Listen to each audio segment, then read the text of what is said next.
Pukul 1 dini hari. Layar ponsel saya menyala di kamar yang gelap. Kamera pengawas kamar utama. Kamar tidur saya sendiri. Mengirim notifikasi gerakan. Saya buka. Dan di sanalah mereka. Suami saya, Reza.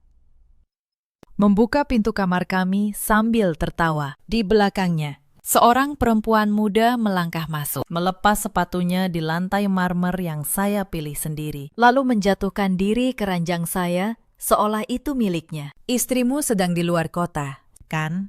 Suara perempuan itu terdengar jelas dari mikrofon kamera. Kita punya rumah ini 2 hari penuh, sayang.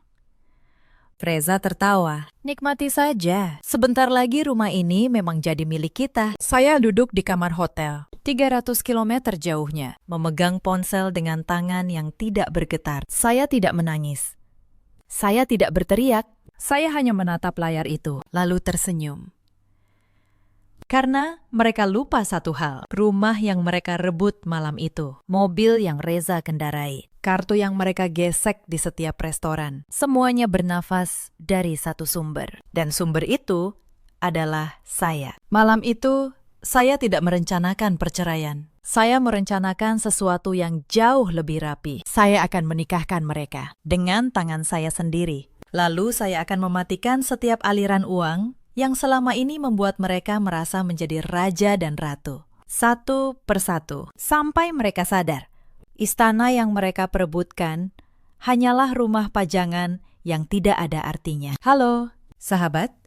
Selamat datang kembali. Di sini kita tidak hanya mendengar kisah pengkhianatan. Kita akan menyaksikan bagaimana seorang perempuan yang dikira lemah membalas dengan cara yang paling tenang, paling elegan, dan paling tidak pernah mereka duga. Kalau kalian percaya bahwa harga diri jauh lebih mahal daripada rumah mewah manapun, nyalakan lonceng dan tulis dari kota mana kalian menyimak malam ini. Kita mulai. Nama saya Anindya Kusuma. Usia saya 34 tahun. Saya membangun sebuah perusahaan pengembang properti dari nol. Dari satu ruko sewaan di pinggir Jakarta, sampai menjadi salah satu nama yang diperhitungkan di industri ini. Sudah 12 tahun saya bekerja, tanpa pernah benar-benar berhenti. Saya bukan perempuan yang mudah dijatuhkan, tapi selama 8 tahun pernikahan, saya memilih merendahkan suara saya sendiri, demi satu kata yang katanya suci, keluarga.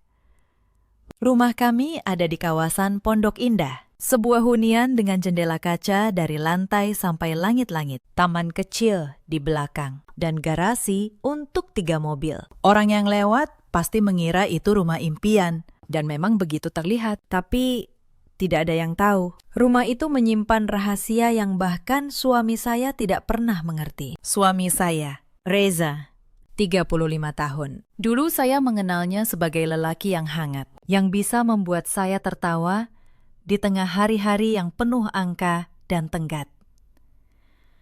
Ia bekerja di sebuah kantor, katanya. Setiap pagi ia berpakaian rapi, membawa tas, dan pergi. Setiap bulan ada gaji yang masuk ke rekeningnya. Ia merasa menjadi lelaki yang mapan. Yang tidak ia tahu, kantor itu tidak pernah benar-benar ada. Perusahaan tempat ia bekerja adalah sebuah badan kecil yang saya dirikan diam-diam, hanya untuk memberinya jabatan, meja, dan gaji bulanan. Saya melakukannya bukan untuk membohonginya. Saya melakukannya karena saya mencintainya. Dan saya tidak ingin ia merasa kecil, hanya karena penghasilan saya jauh lebih besar. Saya ingin ia merasa berguna. Saya ingin menjaga harga dirinya. Betapa bodohnya saya waktu itu. Ibu mertua saya, Bu Sundari, 61 tahun, tinggal tidak jauh dari kami. Sejak hari pertama, tatapannya kepada saya selalu dingin. Bagi Bu Sundari, saya bukan menantu yang membanggakan. Saya adalah perempuan yang terlalu sibuk, terlalu keras, terlalu mandiri. Perempuan itu seharusnya di rumah.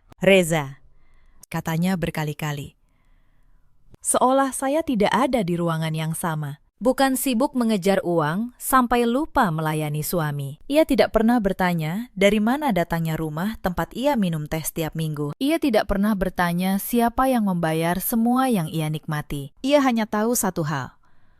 Menantunya tidak tunduk. Dan bagi perempuan seperti Bu Sundari, menantu yang tidak tunduk adalah dosa yang harus diperbaiki. Kami menikah 8 tahun lalu. Tahun-tahun pertama terasa seperti mimpi. Reza mendukung saya, atau setidaknya begitu yang saya kira. Ia hadir di acara-acara penting, tersenyum di samping saya, menggenggam tangan saya di depan kamera. Saya pikir kami adalah tim. Retakan pertama datang perlahan, seperti air yang menetes di batu. Reza mulai pulang larut. Alasannya selalu masuk akal. Rapat, klien, macet. Lalu ia mulai berhenti menceritakan harinya. Lalu ia mulai menutup layar ponselnya setiap kali saya lewat. Hal-hal kecil, hal-hal yang mudah saya maafkan karena saya terlalu lelah untuk bertengkar. Namun yang paling menyakitkan bukan Reza, melainkan cara Bu Sundari mulai berubah. Ia yang dulu hanya dingin, kini menjadi berani. Ia mulai datang ke rumah tanpa memberitahu, mengatur ulang perabotan yang saya pilih, dan berkomentar tentang segala hal. Meja kristal ini norak, katanya suatu sore. Reza tidak suka barang seperti ini. Kamu tidak pernah bertanya selera suamimu, ya? Saya hanya diam. Waktu itu saya pikir diam adalah kedewasaan. Sekarang saya tahu. Diam, saya justru mereka baca sebagai kelemahan yang bisa dimanfaatkan. Sekitar setahun lalu, saya melahirkan anak pertama kami. Seorang bayi laki-laki. Saya menamainya Arka. Persalinan itu tidak mudah. Saya harus menjalani operasi sesar, dan tubuh saya butuh waktu lama untuk pulih. Di hari-hari pertama setelah pulang dari rumah sakit, saya masih lemah. Luka jahitan masih terasa setiap kali saya bergerak. Dan di hari-hari itulah, Bu Sundari datang ke rumah untuk membantu. Tapi bantuannya adalah racun. Ia mengambil alih dapur, mengatur siapa boleh menggendong Arka. Dan setiap malam, berbisik kepada Reza di ruang tengah. Cukup keras agar saya dengar dari kamar. Istrimu itu tidak becus mengurus bayi. Lihat.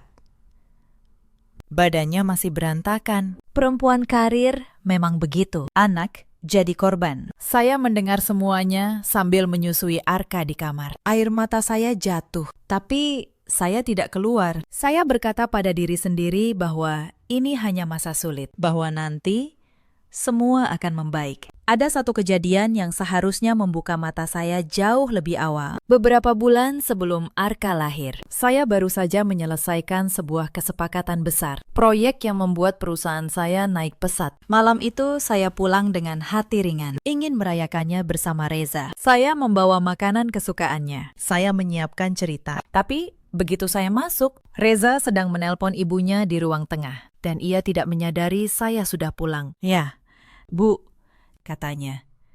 Aku tahu dia kaya, tapi kadang aku malu juga. Bu, punya istri yang lebih terkenal dari suaminya. Semua orang tahu perusahaan itu punya Anindya. Aku hanya bayangan di belakangnya. Lalu, suara ibunya melalui pengeras suara. Cukup jelas untuk saya dengar. Makanya, Reza, jangan biarkan dia terus di atas. Perempuan itu harus diingatkan. Siapa kepala keluarga? Kalau perlu, cari yang bisa membuatmu merasa jadi lelaki lagi. Ibu tidak akan menyalahkanmu. Saya berdiri di ambang pintu, memegang kantong makanan. Jantung saya dingin. Waktu itu, saya memilih pura-pura tidak mendengar. Saya menaruh makanan di meja, tersenyum, dan berkata, saya lelah. Saya pikir kalau saya diam, kalau saya mengalah, kalau saya membuatnya merasa lebih besar, semua akan baik-baik saja. Saya salah. Setiap kali saya mengecilkan diri, mereka justru merasa semakin berhak menginjak. Kebaikan yang tidak berbatas hanya mengajari orang serakah untuk mengambil lebih banyak. Malam itu, ketika Arka baru berusia 2 minggu, Reza masuk ke kamar dan berdiri di ujung ranjang. Wajahnya asing. Nin, katanya pelan. Ibu benar. Mungkin kamu butuh istirahat yang lebih. Kenapa kamu tidak tinggal di rumah ibumu dulu? Bawa Arka, biar di sini tenang. Saya menatapnya lama. Bukan marah, hanya sebuah rasa dingin yang menjalar dari dada ke ujung jari. Rumah ini, rumah saya. Setiap batu bata, setiap genting.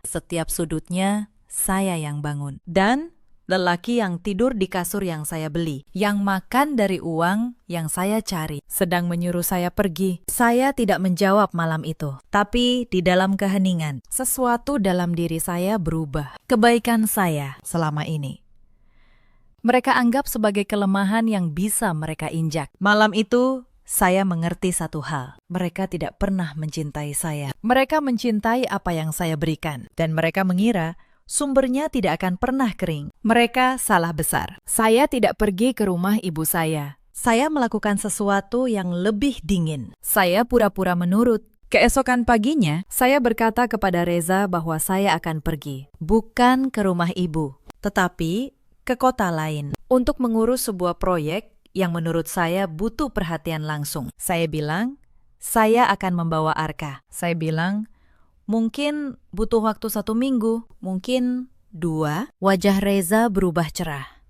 Ia bahkan tidak berusaha menyembunyikannya. Bagus, Nin, katanya.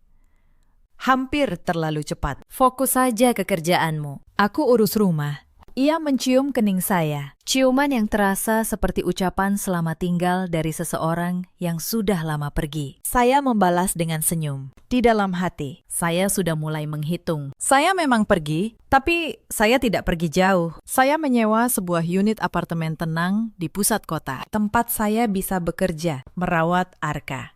Dan yang terpenting, memantau rumah saya dari jarak jauh. Karena sesuatu yang tidak Reza sadari, seluruh rumah itu terpasang kamera pengawas. Bukan untuk menyintainya. Saya memasangnya bertahun-tahun lalu karena rumah itu dulu adalah aset perusahaan. Kebiasaan seorang pengembang. Dan kini, kebiasaan itu menjadi mata saya. Malam pertama saya pergi. Rumah itu ramai. Layar ponsel saya menyala pukul 9 malam. Reza pulang. Tapi ia tidak sendiri. Perempuan yang saya lihat di kamera malam sebelumnya melangkah masuk lagi. Kali ini membawa koper. Ia bukan tamu. Ia pindah. Namanya Fania. Saya tahu belakangan. 26 tahun. Seorang perempuan yang tersenyum kepada kamera. CCTV rumah saya.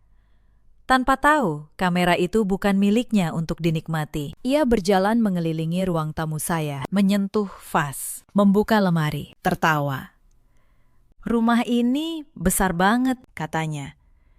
Istrimu belanja kayak mau perang dunia, ya. Kulkasnya penuh. Dia memang begitu, jawab Reza, membuka botol anggur dari lemari saya. Sibuk cari uang. Tapi, mulai sekarang, ini rumah kita, sayang. 2 hari ini, kita jadi raja dan ratu. Saya menonton dari kamar apartemen. Arka tertidur di dada saya. Saya tidak merasa marah seperti yang orang bayangkan. Saya merasa dingin dan tenang. Karena saya sudah tahu kemana ini akan bermuara. Yang mereka tidak tahu di apartemen kecil ini. Saya sedang membuka satu persatu berkas yang akan mengubur mereka. Hari kedua, tamu penting datang. Bu Sundari muncul di kamera. Ia tidak datang dengan tangan kosong. Ia membawa kardus-kardus berisi hiasan, bunga, plastik, pita warna-warni. Ia memeluk Fania seperti memeluk seorang menantu yang sudah lama dinanti. Akhirnya, kata Bu Sundari, suaranya penuh kepuasan yang menusuk. Akhirnya kamu kembali ke perempuan yang benar. Reza, perempuan yang tahu tempatnya. Bukan yang sibuk mengejar uang sampai lupa jadi istri. Fania tersenyum manja. Terima kasih, Bu. Fania janji akan urus Reza dengan baik. Ibu tahu itu, jawab Bu Sundari. Lalu ia menoleh ke Reza. Sekarang dengar Ibu. Kita atur semuanya rapi. Kalian menikah dulu secara siri, biar sah di mata agama. Setelah itu, baru kita urus perceraian dengan Anindya. Dan soal rumah ini, kita minta sebagai bagian harta Gonogini. Dia yang sibuk kerja, kan? Dia yang tidak becus jadi istri. Hakim manapun akan mengerti. Saya menahan napas. Bukan karena kaget, tapi karena betapa rapinya kejahatan yang mereka susun di ruang tamu yang saya bangun. Dengan keyakinan penuh bahwa saya terlalu bodoh untuk tahu. Reza mengangguk penuh percaya diri. Aku sudah bilang, Bu. Begitu Anindya pergi, aku langsung urus ini. Aku bisa bilang, Aku kesepian, ditinggal istri yang lebih sayang kerjaan daripada keluarga. Semua orang akan percaya. Ia bahkan tidak tahu, sambil mengucapkan itu, bahwa rumah yang ia sebut miliknya 100% atas nama saya. Bahwa uang bulanan yang membuatnya merasa lelaki adalah pemberian dari rekening yang saya buka diam-diam. Bahwa perusahaan tempat ia mengaku bekerja hanyalah kotak kosong yang saya rakit demi menjaga harganya di mata orang. Mereka mulai mengubah rumah saya. Fania menurunkan foto pernikahan saya dari dinding, menggantinya dengan foto-foto mesra mereka. Bu Sundari memerintahkan agar meja kristal saya, meja yang saya beli dari gaji pertama saya sebagai pengembang, dipindahkan ke gudang. Norak, katanya. Ganti yang lebih modern. Ada satu orang di rumah itu yang tidak ikut tertawa. Mbak Rohmah, asisten rumah tangga yang sudah bekerja dengan saya sejak awal. Di kamera, saya melihatnya berdiri di sudut dapur. Wajahnya keruh. Tangannya mengepal. Ketika Bu Sundari menyuruhnya membuang barang-barang saya, Mbak Rohmah hanya menunduk. Tapi malam itu, ponsel saya berdering. Suaranya bergetar. Bu Anindya, bisiknya. Saya tidak tahan lihat mereka begini. Ibu harus tahu semuanya. Saya rekam kalau perlu. Saya menutup mata sejenak. Di tengah semua pengkhianatan, masih ada satu orang yang setia. Terima kasih, Mbak, kata saya. Simpan saja tenagamu. Saya sudah tahu semuanya.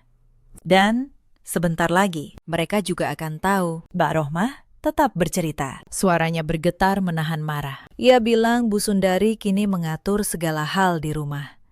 Seolah rumah itu warisan turun-temurun keluarganya. Ia memindahkan foto pernikahan saya ke gudang, menumpuknya di samping meja kristal yang mereka buang. Ia menyuruh Mbak Rohmah memasak masakan kesukaan Fania setiap hari, dan melarangnya menyentuh peralatan bayi Arka yang tertinggal. Katanya, biar dibuang saja, tidak akan dipakai lagi. Ia bahkan menimbang beras dengan gelas, dan mencatat setiap pengeluaran dapur di buku kecil. Curiga Mbak Rohmah menyisihkan untuk saya. Bu, bisik Mbak Rohmah. Yang paling saya tidak tahan. Mereka tertawa-tawa di ruang tamu sambil bilang, ternyata gampang ya menyingkirkan perempuan sombong. Saya mau membalas. Bu, tapi saya ingat pesan ibu dulu. Orang sabar tidak pernah kalah. Jadi saya diam. Saya simpan semua di sini. Ia menepuk dadanya. Saya menahan air mata. Bukan air mata sedih, air mata syukur bahwa di rumah yang penuh racun itu masih ada satu hati yang bersih. Mbak Rohmah, kata saya. Dengar baik-baik. Sebentar lagi semuanya akan berubah. Dan ketika itu terjadi, kamu tidak akan pernah lagi disuruh menimbang beras oleh siapapun. Percaya sama saya. Hari-hari berikutnya, kepercayaan diri mereka tumbuh menjadi kesombongan yang buta. Reza mulai menggunakan kartu-kartu itu tanpa rem. Layar ponsel saya, yang juga terhubung ke setiap notifikasi transaksi, menyala terus-menerus. Restoran mahal, hotel, sebuah jam tangan seharga puluhan juta untuk Fania. Sebuah tas yang harganya bisa membiayai satu keluarga selama setahun. Ia menghabiskan uang saya untuk memanjakan perempuan yang tidur di ranjang saya. Fania merekam semuanya dan mengunggahnya ke akun media sosial yang tidak ia tahu. Bisa saya lihat foto di dalam rumah saya, foto di mobil saya, caption yang menusuk. Akhirnya di rumah sendiri, bersama yang tersayang.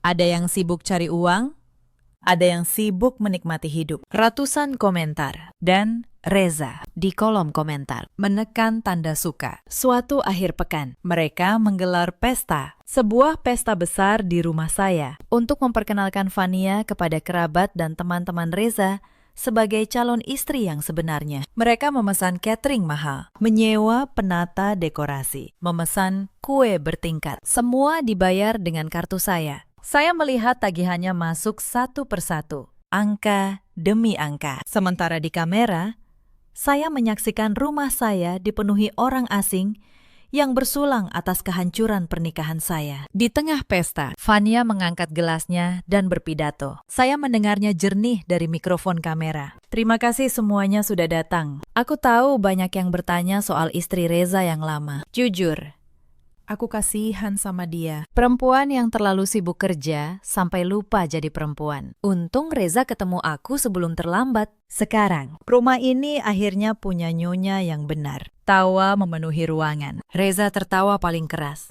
Dan Bu Sundari dengan bangga menambahkan, betul, perempuan itu memang tidak pernah pantas jadi bagian keluarga ini. Menantu durhaka. Untung sekarang sudah beres. Menantu durhaka. Kata itu mereka lemparkan begitu ringan kepada perempuan yang membiayai setiap suap makanan yang mereka telan malam itu. Saya duduk di apartemen kecil. Arka tidur di sebelah saya. Dan saya menonton pesta kehancuran saya sendiri dengan tenang. Tapi saya tidak hanya menonton. Di layar satunya, saya sedang menyusun sebuah dokumen. Daftar setiap transaksi, setiap kartu, setiap rekening, setiap aset.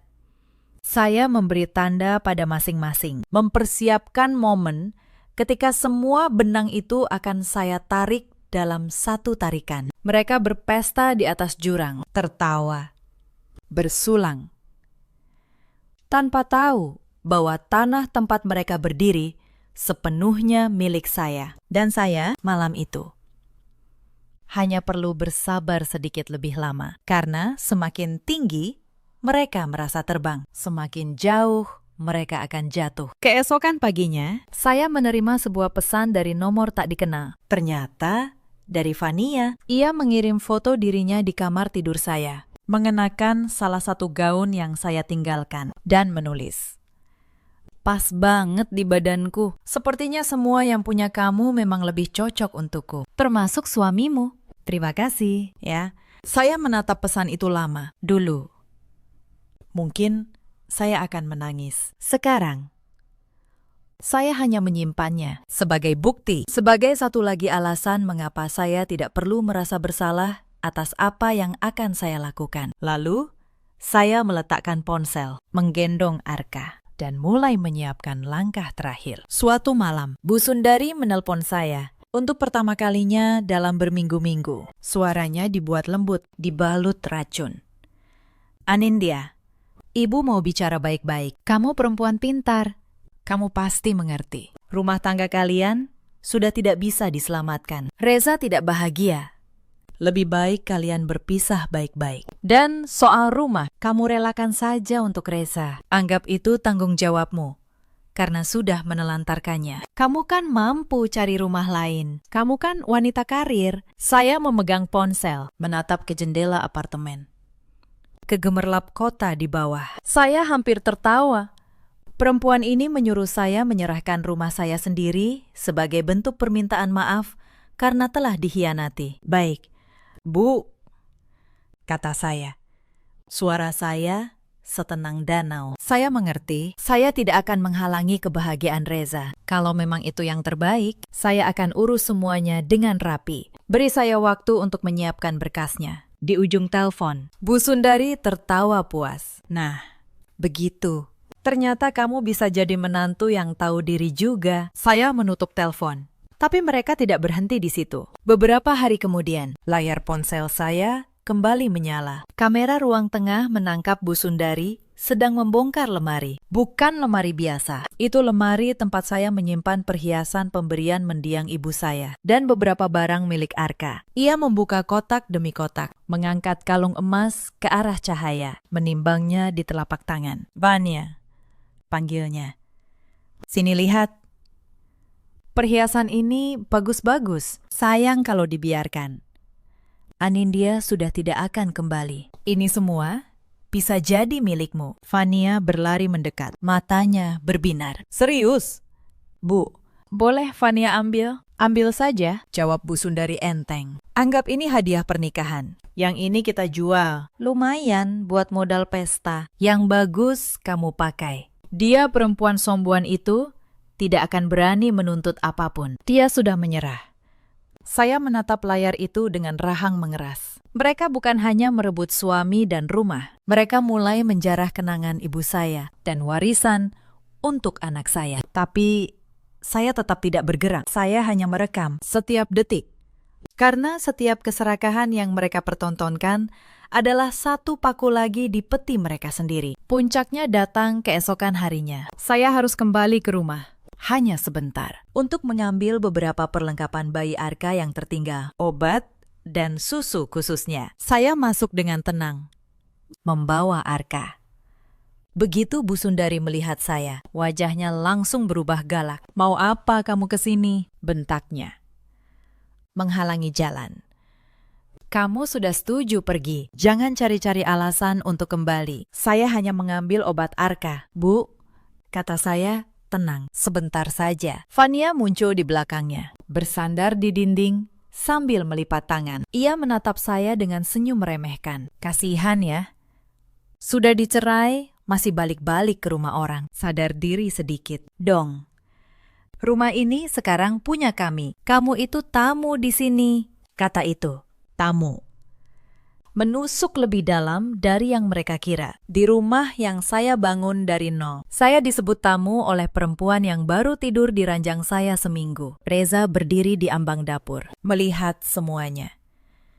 Ia tidak mengatakan apa-apa. Tidak membela saya, tidak juga menghentikan ibunya. Tangannya terkepal di sisi tubuh, tapi mulutnya terkunci. Lelaki yang dulu berjanji melindungi saya, kini hanya menunduk. Membiarkan istri barunya dan ibunya menghina saya di depan matanya. Justru diamnya itulah yang paling menyakitkan. "Ambil obatnya, lalu pergi," kata Bu Sundari. "Dan jangan lupa, 3 hari lagi kamu urus surat cerai itu. Jangan buat kami menunggu." Saya mengambil tas kecil berisi kebutuhan Arka. Saya tidak membalas satu kata pun. Saya hanya menatap mereka bertiga, satu persatu. Lalu berjalan keluar. Di dalam mobil, saya menoleh ke Arka yang tertidur di kursi bayinya. Dan saya berbisik, lebih kepada diri saya sendiri. "Sabar, Nak.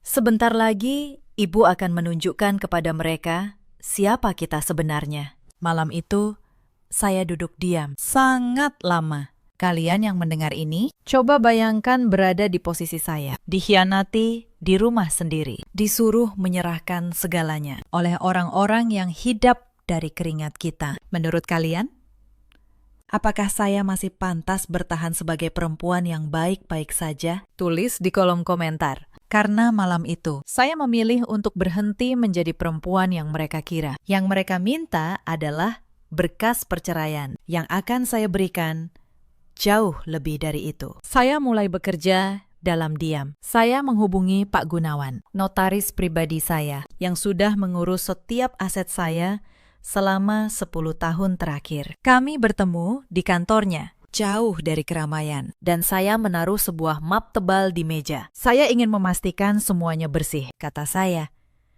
"Rumah di Pondok Indah, atas nama siapa?" Pak Gunawan membuka berkas. 100% atas nama Anda, Bu Anindya. Reza tidak pernah memiliki 1% pun di dalamnya. Bahkan dalam pernikahan, rumah itu tercatat sebagai aset yang Anda peroleh sebelum menikah. Jadi bukan harta bersama. Secara hukum, ia tidak punya hak apapun. Mobil-mobil atas nama perusahaan Anda, bukan atas namanya. Rekening yang selama ini masuk ke Reza berasal dari perusahaan afiliasi yang Anda kendalikan penuh. Anda bisa menghentikannya kapan saja hari ini.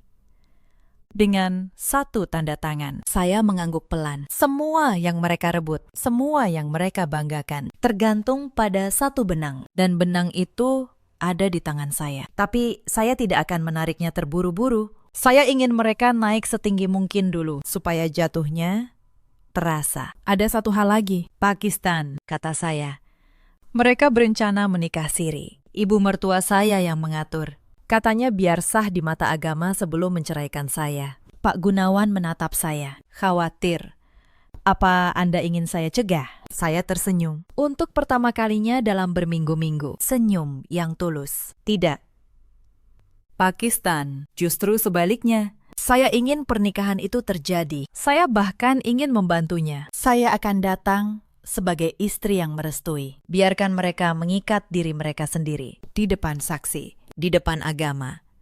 Karena setelah ikatan itu sah, saya akan menunjukkan kepada mereka apa yang sebenarnya mereka menangkan. Selama seminggu berikutnya, saya menjadi aktris terbaik dalam hidup saya. Saya menelpon Reza dengan suara yang saya buat lelah dan pasrah. Saya bilang, saya sudah memikirkan semuanya. Saya bilang, mungkin ibunya benar, mungkin saya memang terlalu sibuk. Saya bilang, saya siap melepaskannya, dan saya ingin melakukannya dengan cara yang baik, tanpa dendam. Saya bahkan bilang, saya menghormati keputusannya untuk bersama Fania, dan bahwa jika mereka ingin menikah, saya tidak akan menghalangi. Reza terdiam di ujung telepon.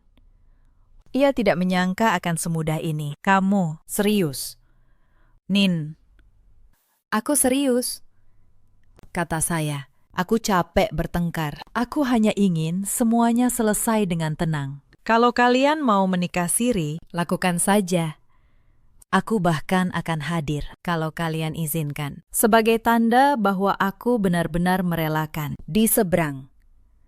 Saya mendengar Reza menutup ponsel dan berteriak girang kepada seseorang. Bu, Vanya. Dia setuju. Dia bahkan mau datang. Lalu suara Bu Sundari tertawa penuh kemenangan. Sudah ibu bilang, perempuan itu akhirnya tahu diri. Dia menyerah. Mereka pikir mereka menang. Mereka tidak tahu. Saya baru saja membuka pintu jebakan dan mempersilakan mereka masuk sendiri. Hari pernikahan siri itu ditetapkan pada Sabtu berikutnya. Di rumah saya.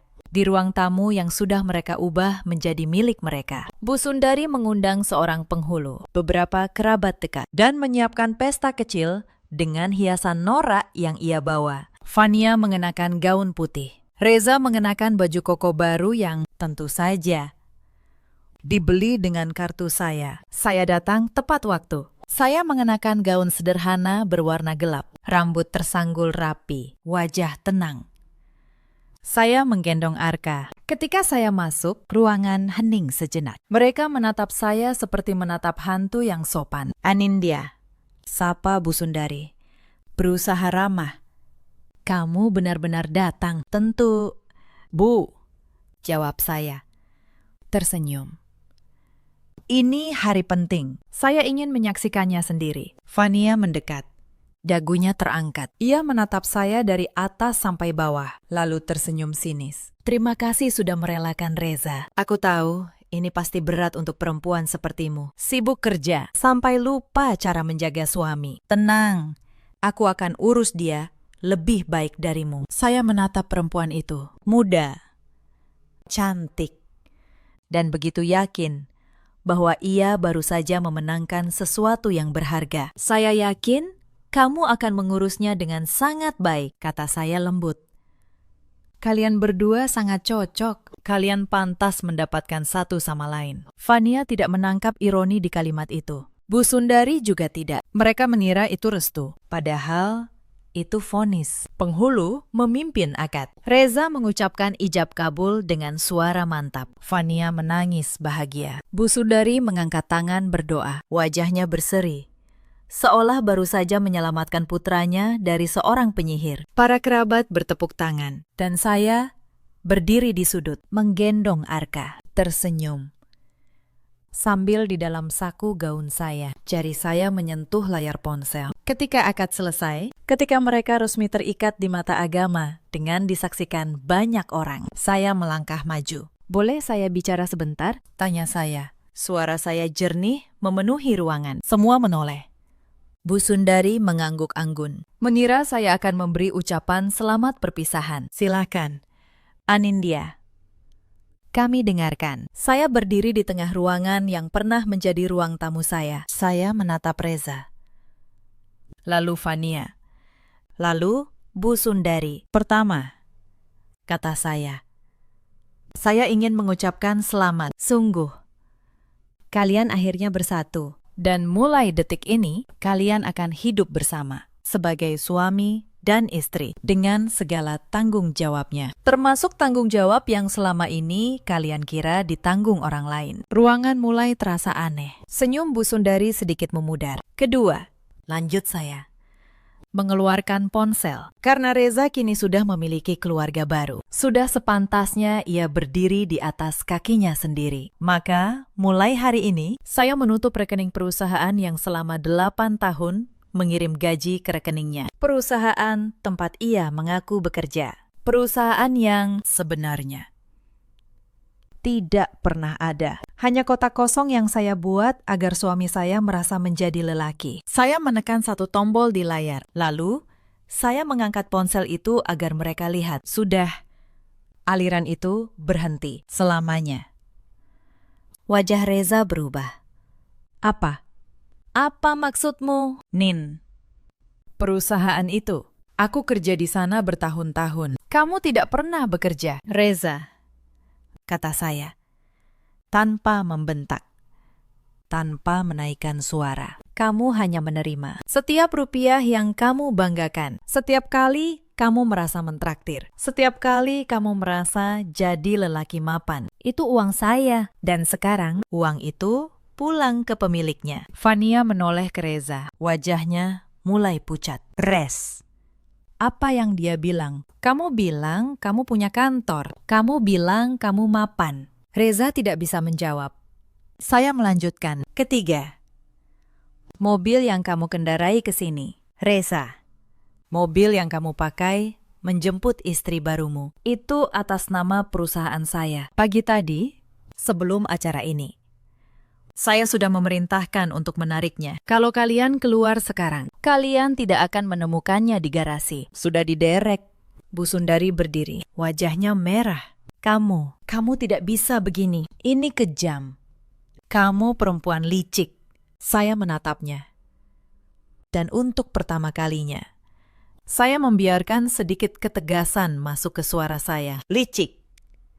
Bu, saya hanya mengambil kembali apa yang memang milik saya. Selama 8 tahun, saya memberi. Saya memberi rumah, memberi uang, memberi harga diri kepada putra ibu. Bahkan ketika ia tidak layak. Dan ibu, yang setiap minggu minum teh di rumah saya, tidak pernah sekalipun bertanya dari mana semua itu datang. Ibu hanya sibuk menghina saya karena saya bekerja terlalu keras. Sekarang ibu tahu, kerja keras itu untuk apa? Ruangan yang tadinya penuh tepuk tangan, kini sunyi. Para kerabat yang datang untuk pesta bahagia, kini saling berpandangan. Tidak tahu harus berbuat apa. Penghulu menunduk, gelisah.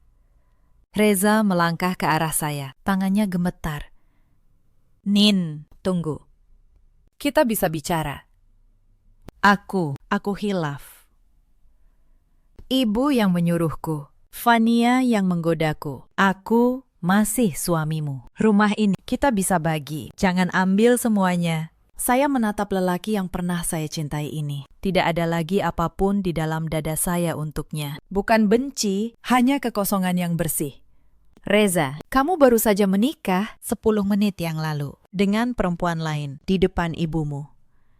Di depan penghulu, di rumah saya. Kamu bukan lagi suami saya. Kamu memilih. Sekarang hiduplah dengan pilihanmu. Vania, yang tadi anggun dengan gaun putihnya, kini menangis dengan cara yang berbeda. Bukan tangis bahagia. Ini tidak seperti yang kamu janjikan. Reza, kamu bilang kamu kaya. Kamu bilang rumah ini akan jadi milik kita. Kamu bilang aku akan jadi nyonya besar. Aku pikir.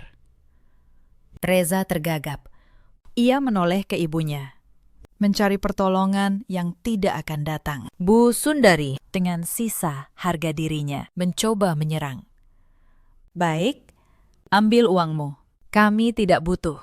Tapi rumah ini tetap kami perjuangkan di pengadilan. Ini harta bersama. Kamu tidak bisa mengusir kami begitu saja. Dan disinilah saatnya tiba. Saya berjalan pelan ke tengah ruangan. Saya menatap mereka semua, lalu berkata dengan suara yang tenang, hampir kasihan. Bu Sundari, Reza, kalian bertengkar, berbohong, mengkhianati, dan menikah. Semuanya demi satu hal, demi rumah ini. Kalian menyebutnya istana. Kalian mengubah perabotannya, mencopot foto saya, menyebut meja saya norak. Kalian merasa telah merebut harta yang berharga. Saya berhenti sejenak. Sekarang, dengar baik-baik. Rumah ini Rumah di Pondok Indah yang kalian perebutkan mati-matian ini adalah sebuah rumah contoh. Show unit dari proyek perumahan pertama saya 10 tahun yang lalu. Rumah pajangan. Rumah yang dulu saya bangun untuk memamerkan kepada calon pembeli. Saya membiarkan kita tinggal di sini selama ini hanya karena letaknya nyaman, dekat dengan kantor lama saya. Nilainya dibandingkan seluruh yang saya miliki tidak seberapa. Wajah Bu Sundari membeku. Reza menatap saya dengan mulut setengah terbuka. Saya berjalan ke jendela besar ruang tamu. Jendela yang menghadap keluar. Dari sana, di kejauhan, menjulang sebuah kompleks bangunan megah. Menara-menara kaca yang berkilauan tertimpa matahari sore. Sebuah superblok yang baru saja diresmikan bulan lalu. Yang namanya ada di setiap papan reklame kota. Saya menunjuk ke sana. Kalian lihat itu. The Crown Estate. Menara perkantoran, apartemen, pusat perbelanjaan. Seluruh superblok itu, dari fondasi sampai puncaknya, adalah milik saya. Itu istana saya yang sesungguhnya. Itulah kekayaan yang tidak pernah kalian ketahui. Karena kalian terlalu sibuk menghina perempuan yang mencari uang. Sampai lupa bertanya seberapa banyak yang ia cari. Keheningan di ruangan itu berubah menjadi sesuatu yang menyesakkan. Reza terduduk di kursi. Kakinya tidak kuat lagi menahan tubuhnya. Fania menatap suami barunya, lalu menatap saya. Lalu menatap rumah kecil yang barusan ia kira istana. Dan untuk pertama kalinya, ia mengerti bahwa ia baru saja menikahi seorang lelaki yang tidak memiliki apa-apa. Kalian menghancurkan hidup kalian sendiri, kata saya pelan, untuk memperebutkan sebuah rumah contoh. Sementara pemilik sesungguhnya dari segalanya berdiri di depan kalian, dan kalian menyuruhnya pergi. Bu Sundari jatuh terduduk di sofa. Wajahnya pucat pasi. Semua rencananya, semua penghinaannya, semua kesombongannya selama 8 tahun runtuh dalam hitungan menit. Perempuan yang ia kira lemah ternyata adalah tanah tempat ia selama ini berpijak. Saya tidak berteriak, saya tidak menikmati kehancuran mereka dengan tawa. Saya hanya menggendong Arka sedikit lebih erat dan berbalik menuju pintu. Di ambang pintu, saya berhenti. Saya menoleh ke Mbak Rohmah yang berdiri di sudut dengan air mata di pipinya. Air mata lega. Mbak Rohmah, kata saya, ambil barang-barangmu. Kamu ikut saya. Mulai hari ini, kamu bekerja di kantor pusat saya dengan gaji 3 kali lipat. Orang yang setia harus mendapatkan tempat yang layak. Mbak Rohmah menangis, mengangguk, dan bergegas. Lalu saya menoleh sekali lagi ke arah Reza dan Fania dan Bu Sundari. Rumah ini, kata saya beri waktu 3 hari untuk kalian kosongkan. Setelah itu, rumah contoh ini akan saya kembalikan menjadi apa adanya. Pajangan, sama seperti pernikahan kalian. Saya berjalan keluar dari rumah itu tanpa menoleh lagi. Sore itu, udara terasa bersih. Arka menggeliat kecil di gendongan saya, lalu tidur lagi dengan tenang. Saya masuk ke mobil. Mobil yang benar-benar milik saya, dan menutup pintu pada 8 tahun yang panjang. 3 hari kemudian, mereka mengosongkan rumah itu. Saya tidak hadir. Saya tidak perlu. Tapi Mbak Rohmah yang membantu proses serah terima kunci menceritakan semuanya kepada saya. Fania pergi lebih dulu. Ia meninggalkan Reza bahkan sebelum tinta pernikahan siri mereka mengering. Ternyata cinta yang ia banggakan hanya sedalam rekening yang ia kira ada. Begitu tahu, Reza tidak memiliki apa-apa. Tidak rumah, tidak mobil, tidak pekerjaan. Ia mengemas kopernya dan menghilang, mencari lelaki lain yang bisa membelikannya tas dan jam tangan. Reza kembali ke rumah ibunya. 2 lelaki dewasa, ibu dan anak, kembali ke rumah kecil tempat mereka berasal. Tempat yang selama ini mereka malui. Bu Sundari, yang dulu begitu bangga menghina menantunya sebagai perempuan yang tidak tahu tempat, kini kehilangan semua akses ke kehidupan mewah yang ia kira menjadi haknya. Tidak ada lagi teh minggu sore di rumah bagus. Tidak ada lagi kesempatan memamerkan menantu baru kepada tetangga. Yang tersisa hanyalah seorang anak lelaki yang menganggur dan sebuah rasa malu yang tidak akan pernah hilang. Beberapa minggu kemudian, Reza mencoba menghubungi saya. Berkali-kali, pesannya berubah dari marah menjadi memohon, menjadi menyalahkan, lalu memohon lagi. Min, tolong.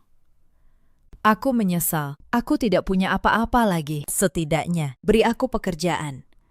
Aku janji akan berubah. Kita punya anak. Nin, Arka butuh ayah. Saya membaca pesan itu di kantor saya, di lantai paling atas menara The Crown Estate, dengan pemandangan kota terbentang di bawah. Nama Arka di pesan itu membuat saya berhenti sejenak. Karena benar, Arka memang butuh ayah, tapi Arka lebih butuh seorang ibu yang tidak menghancurkan dirinya demi lelaki yang tidak menghargainya. Saya membalas dengan singkat, Reza, kamu boleh menemui Arka. Ia anakmu, dan aku tidak akan pernah menghalangi itu. Aku akan mengatur jadwal, dan aku akan memastikan ia mengenalmu. Tapi, aku bukan lagi jalan pulangmu. Pekerjaan, uang, rumah, semua itu harus kamu cari sendiri, dengan tanganmu sendiri. Untuk pertama kalinya dalam hidupmu, aku menutup pintu sebagai istri. Aku membiarkannya terbuka, hanya sebagai ibu dari anakmu. Jangan salah mengartikannya lagi. Saya menutup ponsel dan menatap keluar jendela. Saya tidak membalas dendam dengan menghancurkannya sampai habis. Saya bisa saja, tapi saya memilih tidak. Bukan karena ia pantas mendapat belas kasih, melainkan karena saya tidak ingin menjadi orang yang harus merendahkan diri untuk merasa menang. Karma sudah bekerja sendiri, tanpa perlu saya dorong. Keserakahan mereka adalah hakim yang paling adil. Bulan-bulan berlalu, saya membangun kembali hidup saya. Kali ini tanpa perlu menyembunyikan siapa saya. Saya tidak lagi mengecilkan diri agar seseorang merasa besar. Saya membesarkan Arka dengan tenang, dikelilingi orang-orang yang benar-benar mencintainya. Mbak Rohmah menjadi bagian dari keluarga kecil kami, kepala rumah tangga yang saya percaya sepenuh hati. Perusahaan saya tumbuh lebih besar dari sebelumnya, karena untuk pertama kalinya, seluruh energi saya tidak lagi terkuras untuk menyelamatkan pernikahan yang sejak awal hanya menyelamatkan satu pihak. Suatu sore, saya duduk di teras apartemen baru kami. Apartemen sungguhan, bukan rumah pajangan. Arka bermain di lantai. Matahari turun perlahan di balik menara-menara yang saya bangun, dan saya menyadari, untuk pertama kalinya dalam bertahun-tahun, dada saya terasa ringan. Sahabat, kisah ini bukan tentang seorang perempuan yang membalas dendam. Kisah ini tentang seorang perempuan yang berhenti menyerahkan harga dirinya untuk dibayar dengan cinta palsu. Cerita ini mengajarkan satu hal. Kesetiaan dan kejujuran adalah fondasi yang sesungguhnya. Mereka yang serakah, yang meremehkan pasangan hanya karena merasa lebih tinggi, pada akhirnya akan kehilangan segalanya, bahkan harga diri mereka sendiri. Dan harta yang paling sejati bukanlah rumah, bukan mobil, bukan warisan, melainkan kecerdasan untuk berdiri sendiri dan keberanian untuk pergi ketika bertahan hanya berarti menghancurkan diri. Di luar sana, ada banyak perempuan yang seperti saya dulu. Perempuan yang mengecilkan cahayanya sendiri agar orang lain tidak merasa silau. Perempuan yang mengira diam adalah kebaikan, padahal diam yang berlebihan hanya mengajari orang lain cara menginjak. Kalau kamu salah satunya, dengar baik-baik. Kebaikanmu bukan untuk dijadikan alas kaki. Kamu boleh lembut, tapi jangan pernah lupa bahwa kamu berharga. Harga dirimu tidak dijual, bahkan atas nama keluarga. Ada juga banyak lelaki seperti Reza di luar sana. Lelaki yang menerima segalanya dari pasangannya, lalu menyebutnya lemah. Dan ada pula ibu-ibu seperti Bu Sundari yang menghancurkan rumah tangga anaknya sendiri karena rasa iri yang mereka sebut kasih sayang. Kepada mereka, waktu akan menjadi guru yang paling jujur. Saya, Anindya, memilih untuk tidak membawa dendam ke dalam hidup baru saya. Reza menemui Arka sesekali sebagai ayah, di bawah pengawasan. Ia bekerja sekarang di tempat yang ia cari sendiri untuk pertama kalinya. Mungkin pada akhirnya, kehilangan segalanya adalah satu-satunya cara ia belajar menghargai sesuatu. Dalam hidup, kita selalu punya pilihan.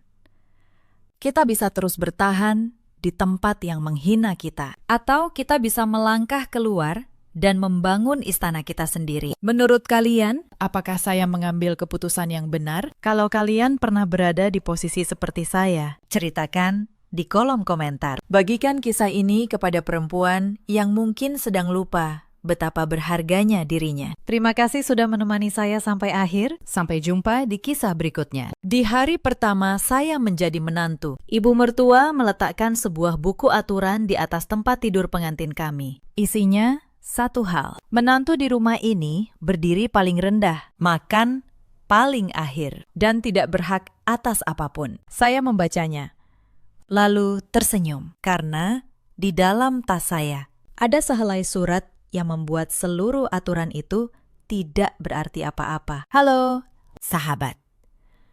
Selamat datang kembali di kanal ini, tempat kita berbagi kisah-kisah nyata tentang keluarga, harga diri, dan keadilan yang datang pelan tapi pasti. Jika kalian menikmati cerita malam ini, tekan tombol berlangganan dan temani saya sampai kalimat terakhir. Sebab cerita ini bukan tentang pertengkaran. Ini tentang seorang perempuan yang dipaksa diam, lalu menjawab dengan satu lembar kertas. Nama saya Anindya, usia saya 32 tahun. Saya bekerja sebagai manajer keuangan di sebuah perusahaan properti di kawasan Sudirman. Sudah 8 tahun saya menapaki karir itu dari bawah. Dari seorang staf biasa yang lembur sampai larut, hingga akhirnya memimpin sebuah tim. Saya terbiasa membaca neraca, menghitung aset, dan tahu betul satu hal yang sering dilupakan orang. Kertas yang sah selalu lebih kuat daripada suara yang paling keras. Saya menikah dengan Reza, seorang pria yang saya kira lembut. Pernikahan kami berlangsung sederhana, hanya dihadiri keluarga dekat. Setelah akad, kami tinggal di sebuah rumah 2 lantai di kawasan Tebet. Rumah yang asri, dengan taman kecil di depan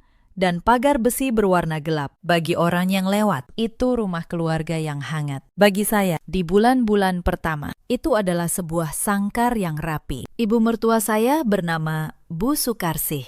Usianya 60 tahun. Beliau perempuan yang rapi, suaranya halus, tapi setiap kalimatnya seperti pisau yang dibungkus kain sutra. Sejak hari pertama, beliau memperlakukan saya bukan sebagai anak, melainkan sebagai orang asing yang harus tahu diri. Bagi beliau, menantu adalah pelayan yang dibawa pulang dengan akad. Di rumah itu juga tinggal Vina, adik ipar saya, 29 tahun. Ia belum menikah, masih bergantung penuh pada ibunya. Senyumnya manis di depan, tapi matanya selalu menghitung. Saya tahu sejak awal, ia bukan kawan. Ia adalah bayangan ibunya yang belajar merendahkan orang dengan cara yang sama halusnya. Reza, suami saya, berdiri di antara kami semua, tapi ia tidak pernah berdiri untuk saya. Ia memilih diam. Dan di rumah itu, diam seorang suami sama saja dengan persetujuan. Setiap kali saya menatapnya, berharap pembelaan, ia hanya menunduk pada cangkir tehnya. Saya masih ingat malam pertama itu. Saat saya membuka buku aturan di atas tempat tidur, Reza hanya menunduk. "Mas, ini apa?" tanya saya pelan. Ia menjawab tanpa menatap saya, "Ibu cuma ingin rumah ini tertib, Nin. Ikuti saja dulu." Saya menutup buku itu pelan. Saya tidak menangis. Saya hanya mencatat dalam hati, satu persatu, semua yang akan terjadi. Sebab seorang akuntan tahu setiap transaksi yang tidak adil suatu hari harus diselesaikan pembukuannya. Mungkin kalian bertanya, bagaimana seorang menantu bisa diam menerima semua itu, sementara ia menyimpan rahasia sebesar kepemilikan rumah? Izinkan saya mundur sebentar ke masa sebelum pernikahan ini. 3 tahun sebelum menikah, saat saya masih lajang dan baru saja dipromosikan menjadi manajer. Saya membeli rumah di Tebet itu dengan uang tabungan saya sendiri, dibantu sedikit kredit yang saya lunasi sendiri pula. Itu impian saya sejak kecil. Anak dari keluarga sederhana di kampung, yang ingin membuktikan bahwa perempuan bisa berdiri di atas kakinya sendiri, bisa memiliki rumah atas namanya sendiri. Saat akta itu selesai, saya menangis bahagia di kantor Pak Hendra. Rumah itu bukan sekedar bangunan, itu adalah seluruh harga diri saya, tercetak hitam di atas putih. Saat saya bertemu Reza dan kami memutuskan menikah, ia tahu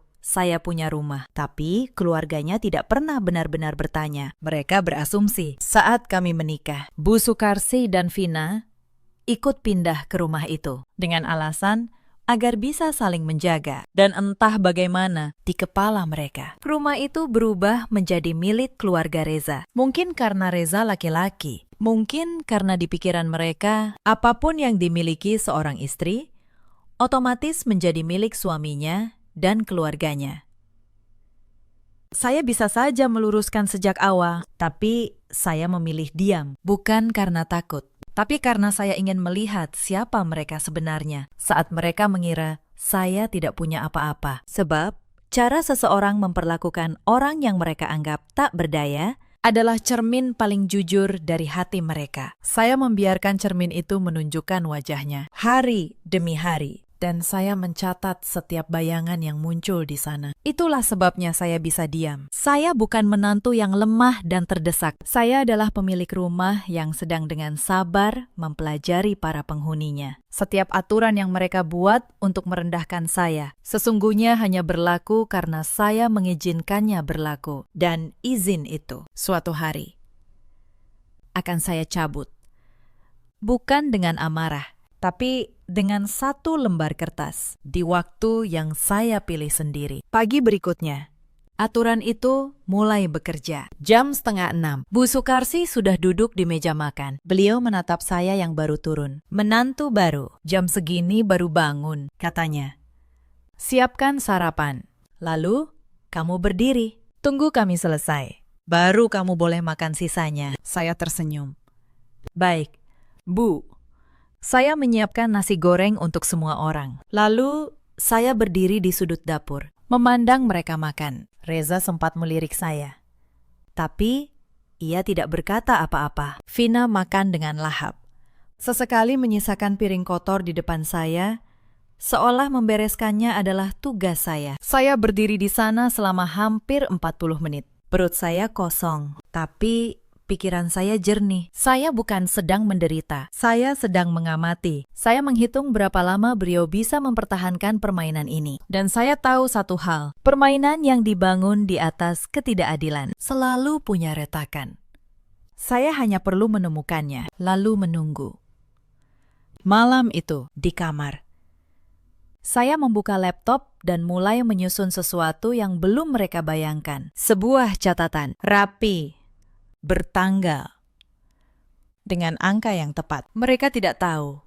Mulai malam itu, setiap penghinaan, mereka punya nomor dan tanggal. Minggu pertama berlalu seperti ujian yang tak ada habisnya. Setiap hari membawa aturan baru. Saya tidak boleh duduk di sofa ruang tamu sebelum dipersilahkan. Saya tidak boleh menyalakan televisi. Saya tidak boleh menerima telepon kantor di ruang keluarga. Setiap insiden kecil menambah satu batu di atas punggung saya. Tapi saya tidak pernah membantah. Saya hanya mencatat sebab saya tahu orang yang sibuk membela diri sering lupa mengumpulkan bukti. Insiden pertama yang serius datang di akhir minggu itu. Bu Sukarsi memanggil saya ke ruang tengah. Di tangannya ada sebuah amplop coklat. Anindya, katanya, di rumah ini semua penghasilan masuk ke kas keluarga. Ibu yang mengatur gajimu mulai bulan ini. Setor ke ibu, semua. Saya menatap amplop itu. Gaji saya tidak kecil. Hampir 40 juta sebulan. Tapi saya hanya mengangguk pelan. Baik, Bu. Boleh Anindya minta tanda terima setiap kali setor? Beliau mengerutkan kening. Untuk apa? Tanda terima. Ini keluarga. Saya tersenyum tipis. Supaya rapi. Bu, Anindya akuntan. Anindya terbiasa mencatat setiap rupiah. Beliau akhirnya setuju. Menganggap permintaan itu sepele. Beliau tidak tahu. Setiap lembar tanda terima itu kelak menjadi peluru. Reza tidak berkata apa-apa malam itu. Saat saya bertanya pendapatnya, ia hanya berkata, "Ibu yang tahu yang terbaik, Nin."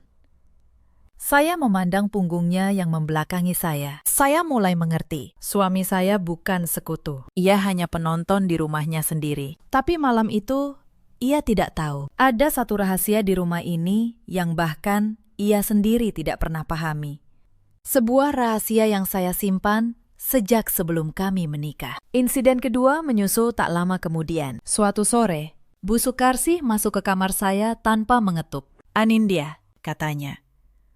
"Perempuan yang sudah menikah tidak pantas sibuk di kantor. Bulan depan, kamu berhenti kerja, urus rumah ini. Itu tugasmu sebagai menantu." Saya meletakkan buku yang sedang saya baca. "Bu, pekerjaan Anindya penting. Banyak orang yang bergantung pada Anindya di sana." Beliau memotong dengan suara dingin. "Di rumah ini, yang penting adalah aturan ibu, bukan kantormu." Saya diam sejenak. Lalu saya berkata, "Baik, Bu." Anindya pikirkan. Saya tidak berhenti kerja sehari pun, tapi saya membiarkan beliau percaya saya akan menurut. Sebab orang yang merasa menang selalu lengah. Dan kelengahan adalah celah pertama yang saya butuhkan. Insiden ketiga melibatkan Vina. Adik ipar saya datang ke kamar dengan secari kertas dan senyum yang dibuat-buat. "Mbak Nin," katanya manis, "rumah ini butuh renovasi. Atap bocor, cat mengelupas. Totalnya 80 juta. Karena Mbak yang paling mampu. Mbak yang bayar, ya." Saya menerima kertas itu. Angka 80 juta tertulis di sana, tanpa rincian apapun. "Vina," kata saya, "tenang. Boleh Mbak minta nota tukang dan rincian materialnya." Senyum Vina memudar sedikit. "Buat apa? Percaya saja sama keluarga." Saya tersenyum.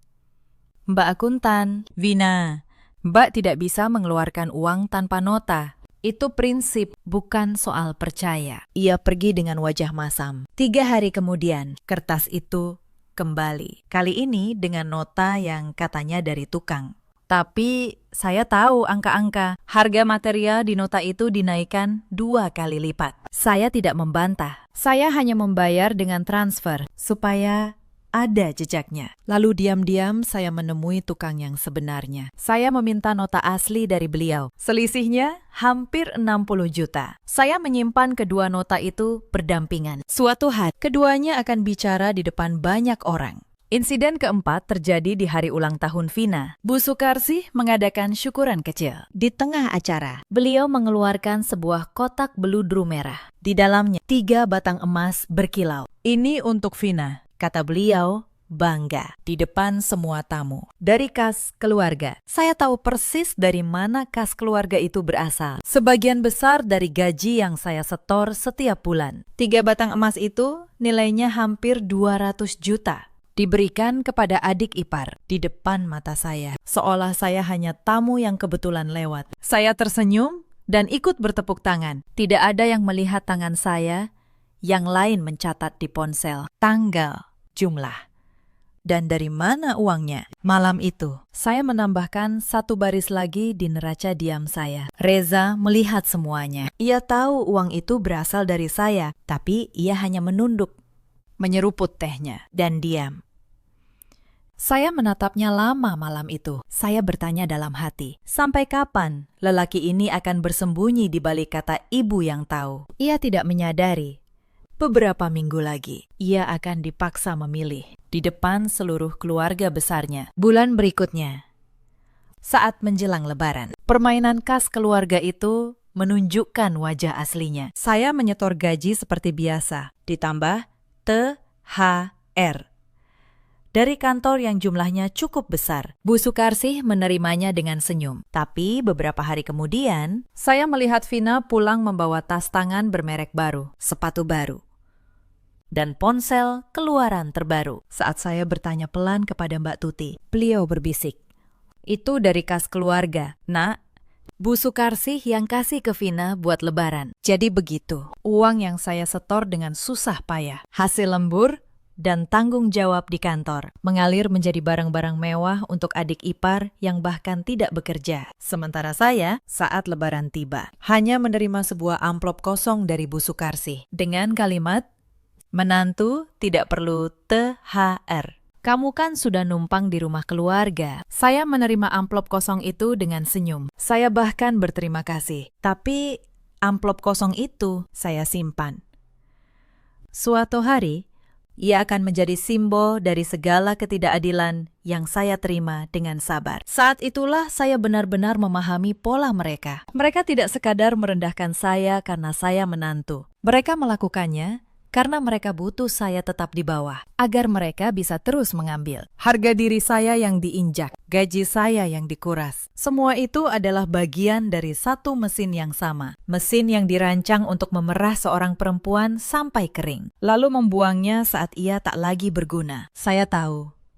Saya harus menghentikan mesin itu, bukan dengan merusaknya secara kasar, tapi dengan mencabut satu baut yang menahan semuanya. Dan baut itu adalah kebenaran tentang siapa pemilik rumah ini. Setelah hari ulang tahun Vina, penghinaan-penghinaan kecil semakin sering datang, masing-masing seperti tetesan yang pelan-pelan mengikis batu. Tapi setiap tetesan itu juga menambah satu baris lagi dalam catatan diam saya. Suatu minggu, ibu dan adik saya datang dari kampung untuk menjenguk. Mereka jauh-jauh naik kereta, membawa oleh-oleh sederhana. Tapi Bu Sukarsi tidak mengizinkan mereka masuk ke ruang tamu. Tamu dari pihak menantu cukup di teras saja, katanya dingin. Di depan ibu saya sendiri. Ibu saya yang lembut hanya tersenyum getir dan duduk di teras, memangku rantang berisi makanan yang ia masak semalaman. Malam itu, untuk pertama kalinya, saya hampir kehilangan ketenangan saya. Tapi saya menahannya. Saya hanya berkata dalam hati, ini pun akan saya catat. Bu, penghinaan kepada ibu saya tidak akan saya lupakan. Tapi malam itu, saya belum berkata apa-apa. Saya hanya mengantar ibu saya ke stasiun dan berjanji dalam diam bahwa suatu hari beliau akan duduk di kursi terhormat di rumah ini. Ada juga Mbak Tuti, pembantu rumah tangga yang sudah belasan tahun bekerja di rumah itu. Beliau perempuan tua yang baik, diam-diam. Beliaulah satu-satunya yang memperlakukan saya seperti manusia. Saat saya berdiri lapar, menunggu mereka selesai makan, Mbak Tuti sering menyelipkan sepotong roti ke tangan saya di dapur. Sabar, nak, bisiknya. Orang sabar punya jalannya sendiri. Saya tidak tahu. Kata-kata sederhana itu menguatkan saya lebih dari yang beliau sadari. Suatu hari, saya berjanji, Mbak Tuti tidak akan lagi bekerja dalam ketakutan di rumah ini. Lalu datang insiden yang membuat saya benar-benar melihat watak Vina. Suatu sore, sebuah kalung emas milik Bu Sukarsi hilang dari kamarnya, tanpa bukti apapun. Vina langsung menudingkan jarinya ke arah saya. Pasti Mbak Nin yang ambil. Siapa lagi? Dia kan butuh uang, Bu Sukarsi. Tanpa bertanya, langsung percaya. Geledah kamarnya, perintah beliau. Mereka membongkar lemari saya, koper saya. Bahkan tas kerja saya di depan Mbak Tuti dan Reza. Reza, seperti biasa, hanya berdiri diam. Saya tidak melawan. Saya membiarkan mereka menggeledah. Saya tahu mereka tidak akan menemukan apa-apa, karena saya tidak mengambil apapun. Setelah 1 jam membongkar tanpa hasil, mereka tidak menemukan kalung itu. Tidak ada permintaan maaf. Bu Sukarsi hanya berkata, mungkin kamu sudah memindahkannya. 3 hari kemudian, Mbak Tuti menemukan kalung itu terselip di balik laci meja rias Bu Sukarsi sendiri. Beliau lupa meletakkannya. Tetap, tidak ada yang meminta maaf kepada saya. Tapi malam itu saya menulis lagi di catatan saya. Tuduhan palsu, tanggal, dan saksi. Mereka tidak tahu. Mereka sedang membantu saya melengkapi sebuah berkas. Ada satu lagi penghinaan yang dilakukan Bu Sukarsi. Kali ini bukan di dalam rumah, melainkan di depan banyak orang. Suatu sore, ada arisan ibu-ibu kompleks di rumah kami. Belasan tetangga berkumpul di ruang tamu, mengobrol sambil menikmati kue. Saya, seperti biasa, disuruh melayani, mengantar minuman, mengganti piring, berdiri di belakang seperti pelayan. Di tengah arisan, salah seorang tetangga memuji saya. Bu Sukarsi, menantunya cantik, pintar, manajer pula. Beruntung sekali punya menantu seperti ini. Wajah Bu Sukarsi langsung berubah. Beliau tertawa kecil, lalu berkata di depan semua tamu, pintar di kantor, tapi di rumah tidak tahu sopan santun. Menantu zaman sekarang, maunya disetarakan dengan mertua. Saya saja yang sabar mendidiknya. Tawa kecil terdengar dari beberapa tamu. Saya berdiri di sana, dengan nampan di tangan. Ditertawakan di rumah saya sendiri. Saya tidak menjawab. Saya hanya tersenyum, meletakkan nampan, lalu kembali ke dapur. Tapi Mbak Tuti yang melihat dari pintu dapur, matanya berkaca-kaca. Sabar, Nak, bisiknya lagi. Saya menggenggam tangannya. Tidak apa-apa, Mbak, kata saya pelan. Orang yang menertawakan dari atas biasanya tidak melihat tanah yang sedang mereka injak mulai retak. Mbak Tuti tidak mengerti maksud saya saat itu. Tapi beberapa minggu kemudian, beliau akan mengerti sepenuhnya. Malam setelah arisan itu, saya membuka kembali semua map saya. Saya menatanya sekali lagi, satu persatu. Memastikan tidak ada yang kurang. Tanda terima gaji, nota renovasi, catatan emas, mutasi rekening, surat perjanjian yang menyebut rumah ini milik keluarga Reza, dan akta yang sesungguhnya. Saya menyusunnya seperti seorang pengacara menyusun berkas perkara. Setiap lembar punya tempatnya, setiap tanggal punya urutannya. Saya tahu saat semua ini dibuka nanti, tidak boleh ada celah, tidak boleh ada keraguan, sebab saya hanya akan membukanya satu kali, dan satu kali itu harus cukup untuk meruntuhkan seluruh aturan yang dibangun bertahun-tahun. Dan saya menyadari, di rumah yang seharusnya menjadi tempat paling aman di dunia, sayalah orang asing yang paling tidak aman. Tapi tidak untuk selamanya, sebab orang asing yang menyimpan kunci suatu hari akan membuka pintunya sendiri. Penghinaan demi penghinaan itu seharusnya menghancurkan saya. Mungkin itu yang mereka harapkan, agar saya menangis, mengemis, lalu pergi. Tapi setiap kali mereka menekan saya ke bawah, saya justru semakin yakin pada satu hal. Saya tidak sedang kalah, saya sedang mengumpulkan. Dan di rumah yang mereka kira milik mereka, saya menyimpan rahasia terbesar dari semuanya. Sebelum saya lanjut ke surat perjanjian itu, ada satu insiden lagi yang harus saya ceritakan. Karena di sanalah saya benar-benar memutuskan bahwa kesabaran saya ada batasnya. Suatu malam, di meja makan, Bu Sukarsi membuka topik yang paling sensitif. Anindya, kalian sudah menikah berbulan-bulan. Mana cucu ibu? Perempuan yang sibuk kerja memang begitu. Lupa kodratnya. Kalau tidak bisa memberi keturunan, untuk apa Reza menikahimu? Kalimat itu diucapkan dengan santai, sambil menyendok sayur, seolah membicarakan cuaca. Vina menimpali sambil tertawa kecil. Iya, Mbak, jangan-jangan ada masalah. Kasihan Mas Reza. Saya meletakkan sendok saya pelan. Untuk pertama kalinya, saya menatap Bu Sukarsi cukup lama. Bu, kata saya tenang, kapan kami punya anak? Itu urusan saya dan Mas Reza. Dan Anindya rasa, sebuah keluarga yang baik dibangun lebih dulu di atas rasa hormat, bukan di atas tekanan. Bu Sukarsi terkejut mendengar saya menjawab. Beliau tidak terbiasa. Berani sekali kamu menjawab ibu, desisnya. Saya hanya tersenyum dan melanjutkan makan. Tapi malam itu di dalam hati, garis terakhir telah terlewati. Selama ini saya menahan diri demi keutuhan. Tapi sebuah keluarga yang dibangun di atas penghinaan sesungguhnya sudah tidak utuh sejak awal. Reza, malam itu, kembali diam.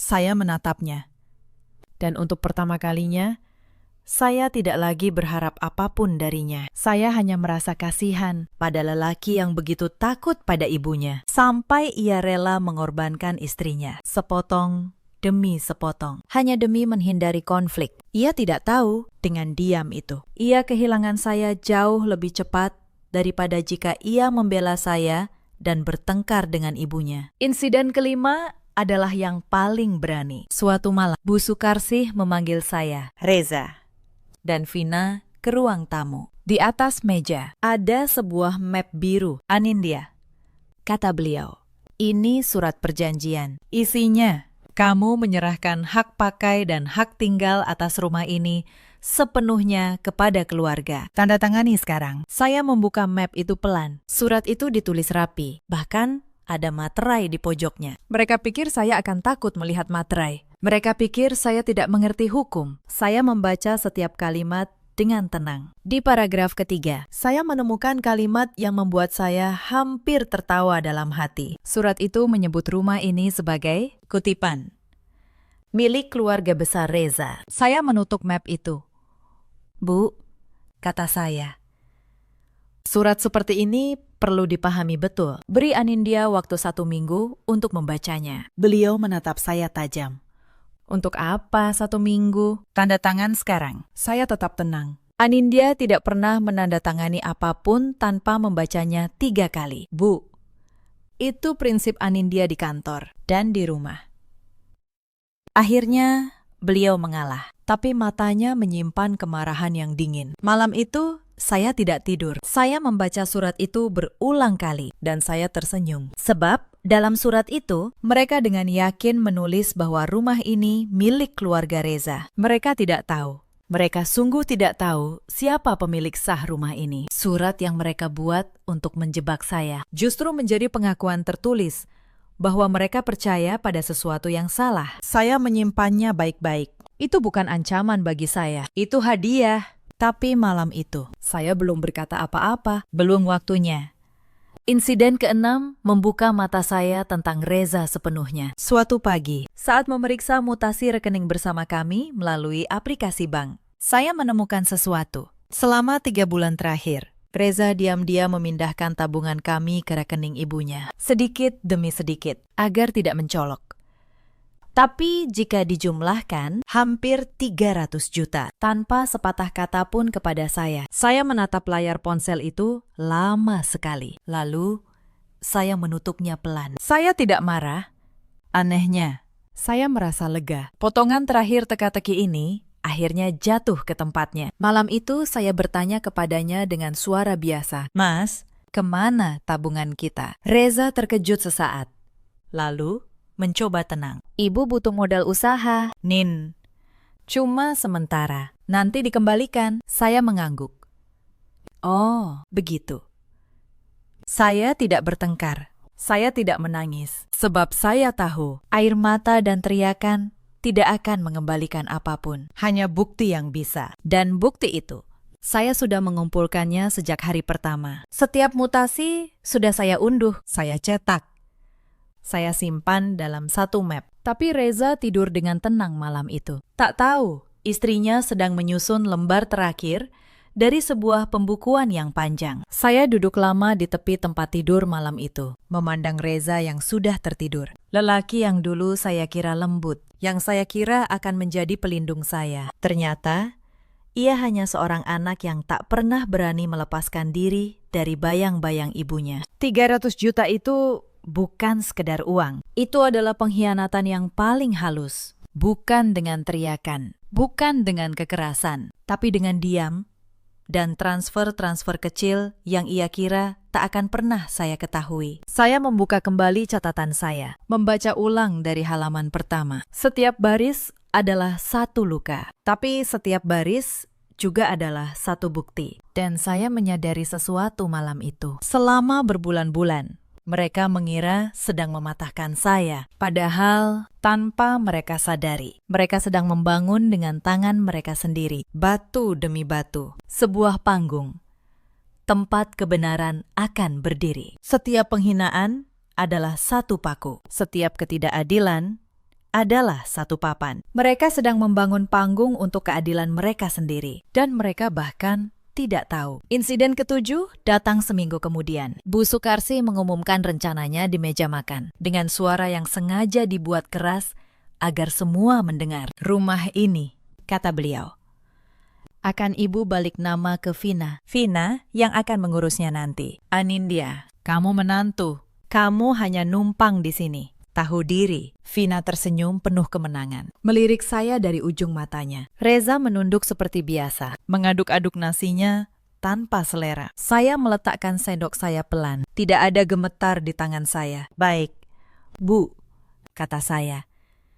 Kalau memang itu keinginan ibu, mari kita urus secara resmi, lewat notaris. Biar sah dan tidak ada masalah di kemudian hari. Anindya bantu siapkan dokumennya. Beliau tampak puas. Bahkan, tersenyum. Beliau pikir saya menyerah tanpa perlawanan. Beliau tidak tahu, saya baru saja membuka pintu lebar-lebar untuk kebenaran masuk. Sebab, untuk membalik nama sebuah rumah, yang pertama kali dibutuhkan adalah akta aslinya. Dan akta itu ada di tangan saya. Insiden ke-8 adalah penghinaan terakhir sebelum semuanya berubah. Di hari itu, saat saya pulang kerja larut malam, lelah setelah rapat panjang, saya mendapati barang-barang saya sudah dikemas dalam 2 koper di depan pintu kamar. Bu Sukarsi berdiri di sana dengan tangan terlipat di dada. Mulai besok, katanya, kamu tidur di kamar belakang. Kamar dekat gudang. Kamar utama untuk Vina. Untuk persiapan kalau ia menikah nanti. Saya menatap 2 koper itu. Lalu saya menatap Reza yang berdiri di belakang ibunya. Diameter. Tidak berani menatap saya. Saya tidak mengangkat koper itu. Saya tidak menangis. Saya hanya berkata 1 kalimat dengan suara tenang. Baik, Bu. Tapi sebelum Anindya pindah, izinkan Anindya mengundang seluruh keluarga besar minggu depan. Ada beberapa hal penting yang ingin Anindya sampaikan kepada semua. Soal rumah ini. Beliau tersenyum sinis. Mengira saya akan memohon belas kasihan di depan keluarga. Mengemis agar tidak diusir. Beliau setuju dengan ringan. Beliau tidak tahu. Beliau baru saja menetapkan hari runtuhnya seluruh permainan yang ia bangun dengan begitu rapi. 7 hari itu saya gunakan dengan tenang. Seperti menyiapkan laporan audit yang tak boleh ada 1 angka pun keliru. Saya menemui Pak Hendra, seorang notaris yang sudah saya kenal sejak lama, jauh sebelum saya menikah. Beliaulah yang dulu mengurus pembelian rumah Tebet itu. Saya meminta beliau menyiapkan salinan resmi dari akta, lengkap dengan riwayat kepemilikannya. Pak Hendra tersenyum saat saya menjelaskan situasinya. Ibu Anindya, kata beliau, dokumen ini tidak pernah berbohong. Saya akan hadir sendiri kalau perlu. Lalu saya mengurutkan setiap bukti seperti menyusun neraca akhir tahun. Map pertama, tanda terima setoran gaji selama setahun penuh. Map kedua, 2 nota renovasi yang berbeda, yang asli dan yang digelembungkan. Map ketiga, catatan 3 batang emas dari kas keluarga, lengkap tanggalnya. Map keempat, mutasi rekening yang menunjukkan tabungan kami berpindah ke rekening Bu Sukarsi, sedikit demi sedikit. Dan map terakhir, yang paling tipis namun paling berat, sehelai akta rumah yang sejak awal ada atas nama saya selama 7 hari itu. Bu Sukarsi semakin yakin ia menang. Vina bahkan sudah mulai memilih gorden baru untuk kamar utama, mengukur jendela dengan riang. Reza menghindari saya, seolah dengan diam ia bisa menghapus rasa bersalahnya. Tak satu pun dari mereka curiga. Sebab selama berbulan-bulan, saya memang sengaja terlihat lemah. Itu bagian dari rencana yang paling penting. Orang yang dianggap lemah tidak pernah diawasi. Dan orang yang tidak diawasi punya semua waktu di dunia untuk bersiap. Malam sebelum hari pertemuan, saya duduk sendiri di taman kecil depan rumah. Saya memandang rumah 2 lantai itu, pagar gelapnya, jendela-jendelanya yang menyala hangat. Rumah yang mereka kira milik keluarga Reza. Rumah yang dipakai untuk merendahkan saya selama berbulan-bulan. Untuk menyuruh saya berdiri sementara yang lain duduk. Saya menarik napas pelan dalam dinginnya malam Jakarta. Besok, semua aturan yang dibuat untuk mengurung saya akan saya kembalikan kepada pembuatnya. Bukan dengan teriakan, bukan dengan air mata, tapi dengan kebenaran yang tertulis. Hitam di atas putih. Pagi hari pertemuan itu, saya bangun lebih awal dari biasanya. Saya mandi, mengenakan pakaian kerja terbaik saya, sebuah blazer berwarna gelap yang biasa saya pakai saat memimpin rapat penting. Bukan untuk pamer, tapi karena hari itu saya ingin berdiri sebagai diri saya yang sebenarnya. Bukan sebagai menantu yang disuruh-suruh, tapi sebagai perempuan yang membangun semuanya dengan tangannya sendiri. Saya memasukkan kelima map itu ke dalam tas kerja saya, menyusunnya berurutan. Saat saya menutup resleting tas, tangan saya sama sekali tidak gemetar. Anehnya, saya merasa tenang. Ketenangan seseorang yang tahu bahwa kebenaran ada di pihaknya, dan kebenaran itu tertulis, bukan sekedar diucapkan. Para tamu mulai berdatangan sejak pukul 10. Bu Sukarsi menyambut mereka dengan senyum lebar, berperan sebagai nyonya rumah yang anggun. Ia bahkan sempat berbisik kepada salah seorang bibi, cukup keras, hingga saya dengar. Lihat saja nanti, menantu yang tidak tahu diri itu akhirnya akan mengemis di depan kita semua. Bibi itu tertawa kecil. Saya mendengarnya dari dapur, sambil menata gelas-gelas. Saya tidak marah. Saya justru merasa semakin tinggi mereka membangun panggung untuk mempermalukan saya. Semakin keras suara runtuhnya nanti. Hari itu tiba. Ruang tamu rumah Tebet penuh sesak. Paman, bibi, sepupu, semua keluarga besar Reza hadir. Aroma kopi dan kue memenuhi ruangan. Suasananya seperti arisan. Bu Sukarsi duduk di kursi paling depan. Dagunya terangkat, seperti seorang ratu di singgasananya. Vina duduk di sampingnya, tersenyum kepada para tamu. Reza berdiri di sudut, gelisah. Sesekali melirik ke arah saya. Mereka semua mengira saya akan berdiri di tengah ruangan dan memohon agar tidak diusir dari rumah. Saya berdiri, tapi saya tidak memohon. Terima kasih semua sudah hadir, kata saya. Tenang, suara saya tidak gemetar sedikit pun. Saya tidak akan lama. Saya hanya ingin menyelesaikan beberapa hal secara terbuka, di depan semua, supaya tidak ada salah paham di kemudian hari. Bu Sukarsi tersenyum sinis, menoleh ke para tamu seolah memamerkan sesuatu. Bagus, akui saja di depan keluarga bahwa kamu menantu yang tidak tahu diri, lalu pergi baik-baik dari rumah ini. Saya tidak menjawab kata-kata itu. Saya membuka map pertama. Bu, beberapa bulan lalu, ibu meminta saya menyetor seluruh gaji ke kas keluarga. Ini tanda terimanya. Ditandatangani ibu sendiri setiap bulan. Total selama setahun, 270 juta. Saya tidak pernah meminta kembali sepeser pun. Tapi saya mencatatnya, semua. Ruangan mulai berbisik. Beberapa paman saling pandang. Saya membuka map kedua. Ini nota renovasi yang Vina berikan kepada saya, 80 juta. Dan ini nota asli dari tukang yang mengerjakan, yang saya temui sendiri, 22 juta. Selisihnya hampir 60 juta. Saya hanya ingin bertanya di depan keluarga, kemana selisih itu pergi?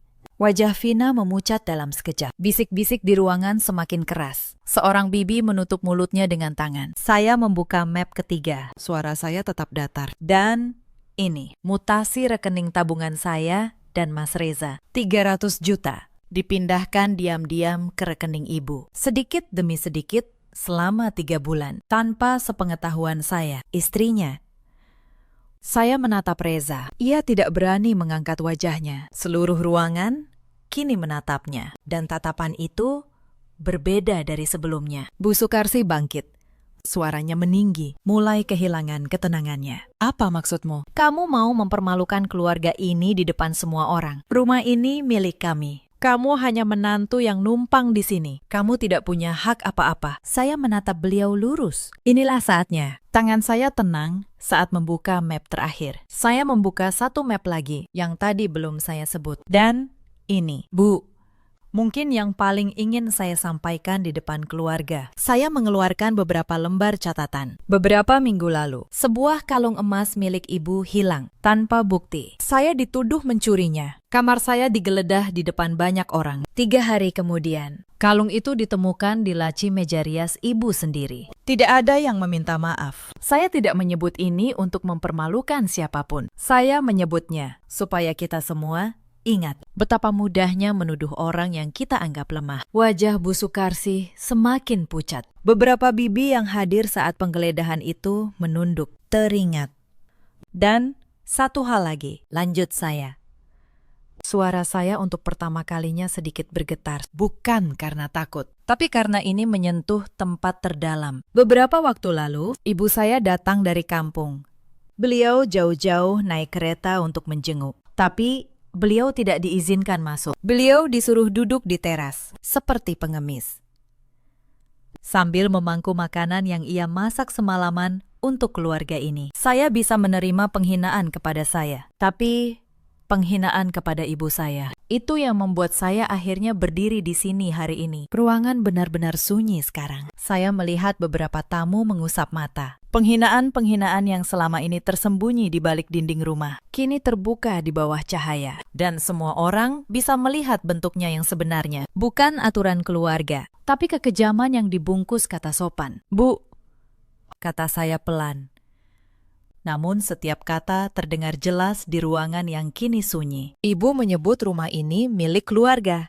Izinkan saya perbaiki satu hal kecil." Saya mengeluarkan sehelai dokumen dari map terakhir, lalu meletakkannya di atas meja, menghadap seluruh keluarga. "Ini akta rumah ini. Silakan dibaca oleh siapa saja. Rumah ini dibeli 3 tahun lalu.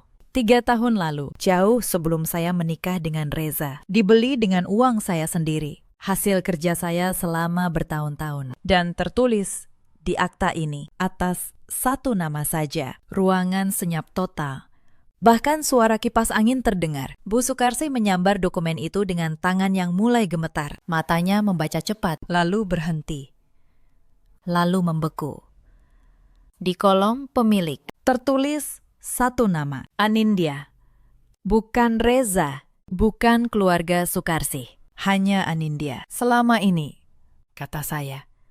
Suara saya tetap tenang. Ibu mengira saya menumpang di rumah keluarga. Padahal, sejak hari pertama, kalianlah yang tinggal di rumah saya. Saya membiarkan Mas Reza dan Ibu memakai rumah ini. Karena saya pikir kita keluarga. Saya tidak pernah meralat saat Ibu menyebutnya milik keluarga. Karena saya ingin tahu seberapa jauh aturan itu akan dibawa. Sampai mana seseorang berani melangkah jika ia merasa memegang kuasa. Sekarang saya tahu jawabannya. Pak Hendra, notaris yang saya undang dan duduk diam di antara para tamu, berdiri dari kursinya. "Permisi, saya Hendra, notaris yang menangani pembelian rumah ini 3 tahun lalu," kata beliau dengan tenang dan berwibawa. "Saya bisa memastikan semua dokumen ini sah secara hukum. Rumah ini terdaftar resmi atas nama Ibu Anindya. Tidak ada nama lain dalam akta ini. Tidak pernah ada." Vina jatuh terduduk kembali di kursinya. Wajahnya pucat pasi. Gorden-gorden yang ia impikan menguap dalam sekejap. Bu Sukarsih membuka mulut. Ingin berkata sesuatu, tapi tidak ada suara yang keluar. Untuk pertama kalinya sejak saya mengenalnya. Perempuan yang selalu bicara dengan pisau dalam suaranya itu. Kehilangan seluruh kata-katanya. Buku aturan yang dulu ia letakkan di atas tempat tidur saya, kini tampak begitu kecil dan konyol di hadapan sehelai akta. Reza akhirnya melangkah maju. Kakinya goyah. "Nin," suaranya bergetar. Aku tidak tahu. Sungguh. Aku tidak tahu kalau rumah ini." Saya menatapnya, dan untuk pertama kalinya, tatapan saya bukan tatapan yang berharap. "Itu masalahnya, Mas. Kamu tidak pernah ingin tahu. Bukan rumah ini yang kamu tidak kenal. Kamu tidak pernah mengenal istrimu sendiri. Kamu hanya ingin diam dan berharap diamu cukup untuk menyelamatkan semuanya." Ruangan itu hening. Hanya terdengar isak kecil dari arah Vina dan helaan napas berat dari para tamu. Saya tidak meninggikan suara sekalipun sepanjang sore itu. Saya tidak menghina siapapun. Saya tidak menyebut satu kata kasar. Saya hanya membuka kebenaran. Satu lembar demi satu lembar. Sampai aturan yang dibangun untuk merendahkan saya runtuh dengan sendirinya. Ditarik gravitasi oleh beratnya sendiri. Sebab itulah kekuatan yang sebenarnya. Bukan teriakan, bukan dendam yang membara, tapi kertas yang sah, kesabaran yang panjang, dan hati yang menunggu waktunya dengan tenang. Sore itu tidak berakhir dengan pengusiran. Tidak ada yang saya seret ke jalan. Saya tidak menyuruh siapapun mengemasi barang dan pergi. Saya tidak butuh kemenangan yang seperti itu. Sebab kemenangan yang dibangun di atas penghinaan, balasan, hanya akan melahirkan luka baru, dan saya sudah cukup lelah dengan luka. Setelah para tamu pulang satu persatu dengan wajah yang berbeda dari saat mereka datang, ruangan menjadi sepi. Saya duduk berhadapan dengan Bu Sukarsih di meja yang sama. Tempat dulu saya disuruh berdiri menunggu. "Bu," kata saya pelan. Anindya tidak pernah ingin menghancurkan keluarga ini. Anindya tidak menunjukkan semua tadi untuk membuat ibu malu. Anindya hanya ingin satu hal, diperlakukan sebagai manusia, sebagai menantu, sebagai keluarga, bukan sebagai pelayan yang dibawa pulang dengan akad. Bu Sukarsih menunduk lama sekali. Tangannya yang tadi gemetar, kini terlipat di pangkuan. Lalu, untuk pertama kalinya sejak saya mengenalnya, suaranya benar-benar melembut. Kehilangan semua sutra dan pisaunya. Ibu, salah. Anindya. Kalimat itu terdengar berat, seperti sebongkah batu yang akhirnya lepas dari dada beliau setelah bertahun-tahun. Ibu kira menjaga kuasa adalah menjaga keluarga. Ternyata ibu hanya membangun tembok. Saya tidak menjawab dengan dendam. Saya tidak berkata sudah terlambat atau rasakan sekarang. Saya hanya meraih tangan beliau pelan. Mari kita mulai dari awal. Bu, tapi kali ini dengan aturan yang adil. Aturan yang berlaku untuk semua orang di rumah ini. Bukan hanya untuk yang paling lemah. Hari-hari berikutnya tidak langsung sempurna. Luka tidak sembuh dalam semalam. Tapi sesuatu mulai bergeser. Tabungan 300 juta yang dipindahkan. Dikembalikan ke rekening kami tanpa saya minta. Bu Sukarsih sendiri yang mengurusnya. Uang renovasi yang digelembungkan Vina diluruskan. Dan selisihnya dikembalikan. Vina, untuk pertama kalinya dalam hidupnya, datang ke kamar saya bukan untuk meminta, melainkan untuk meminta maaf. Suaranya parau. Mbak Nin, maaf. Aku iri sama Mbak. Mbak punya semua yang aku tidak punya. Keberanian, kerja, harga diri. Beberapa minggu kemudian, ia mulai melamar pekerjaan. Untuk pertama kalinya, berdiri di atas kakinya sendiri. Reza adalah yang paling lama. Kepercayaan yang retak tidak bisa direkatkan dengan permintaan maaf semata. Saya katakan terus terang kepadanya, Mas, yang menyakitkan bukan rumah, bukan uang.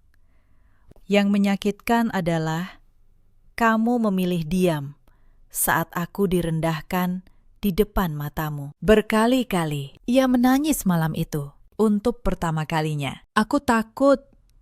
Nin, aku takut sama ibu seumur hidupku. Aku tidak pernah belajar berdiri. Saya tidak langsung memaafkannya, tapi saya memberinya kesempatan untuk belajar. Dan pelan-pelan ia belajar. Ia mulai berdiri, bukan di belakang ibunya, tapi di samping istrinya. Beberapa bulan kemudian, di meja makan rumah Tebet yang sama, tidak ada lagi yang berdiri menunggu. Tidak ada lagi yang makan paling akhir. Kami duduk bersama.